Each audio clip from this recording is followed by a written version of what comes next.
रुपौली का उपचुनाव तेजस्वी यादव के लिए मुसीबत बनते जा रहा है। अब तेजस्वी यादव के लिए आप सोचेंगे कि कैसे मुसीबत बनेगा, उम्मीदवार तो सीपीआई का है, तेजस्वी के लिए मुसीबत कैसे? तो तेजस्वी के लिए मुसीबत ऐसे है कि पप्पू यादव अब इस जिद पर अड़ गए हैं कि कहीं से किसी को जीतने नहीं देंगे। अब पूर्णिया लोकसभा क्षेत्र में तेजस्वी के उम्मीदवार को बुरी तरीके से हराने के बाद वो रुपौली की तैयारी कर रहे हैं। रुपौली विधानसभा क्षेत्र में पप्पू यादव के तरफ से भी उम्मीदवार उतारे जाएंगे या फिर किसी ऐसे उम्मीदवार को पप्पू समर्थन करेंगे जो वहां पर बेहतर प्रदर्शन करेगा। देखिए, बीमा भारती चुनाव नहीं लड़ेंगी, उन्होंने फैसला लिया कि मैं इस बार चुनाव नहीं लड़ूंगी और किस मुंह से भी चुनाव लड़ती। 25,000 वोट आया, रुपौली विधानसभा की जीत 63,000 से उनकी हुई थी। 63,000 वोट उन्होंने लाया था, 19,000 से उनकी जीत हुई थी और मात्र लोकसभा में 25,000 ही वोट लेकर आई। 5 बार की विधायक, रुपौली से 5 बार की विधायक बीमा भारती जब लोकसभा लड़ने आती हैं तो 25,000 वोट लेकर आती हैं। अब जनता तो कहेगी ना कि आपको हम किस मुंह से वोट दें।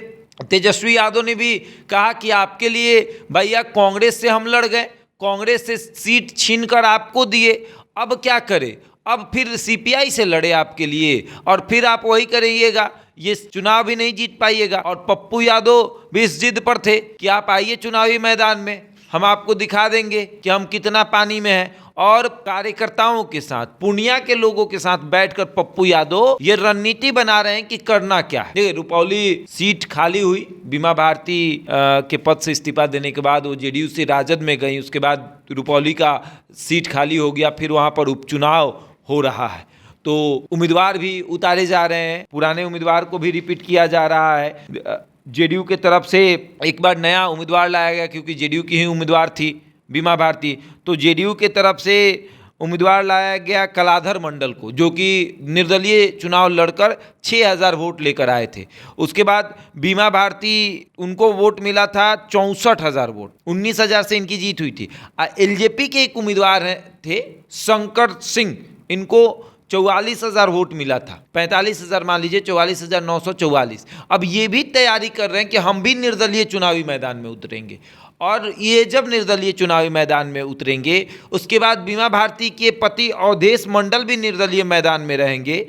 उसके बाद विकास चंद्र मंडल सीपीआई के उम्मीदवार हैं, ये भी रहेंगे और कलाधर मंडल जेडीयू के उम्मीदवार हैं, वो रहेंगे।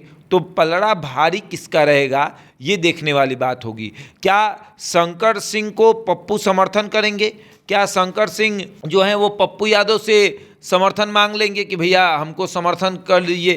क्या हुआ, एक समय ऐसा था कि हम आपके खिलाफ लड़ते थे, आपके विचारधाराओं से लड़ते थे, लेकिन अब तो समर्थन कर लीजिए। ये भी देखने वाली बात होगी क्या कुछ होता है। लेकिन जिस तरीके से तस्वीरें बयां हो रही हैं, बताया जा रहा है कि पप्पू यादव रुपौली उपचुनाव में पूरी तरीके से लगे हुए हैं, चाहे कुछ भी हो जाए वो जेडीयू के उम्मीदवार को जीतने नहीं देंगे।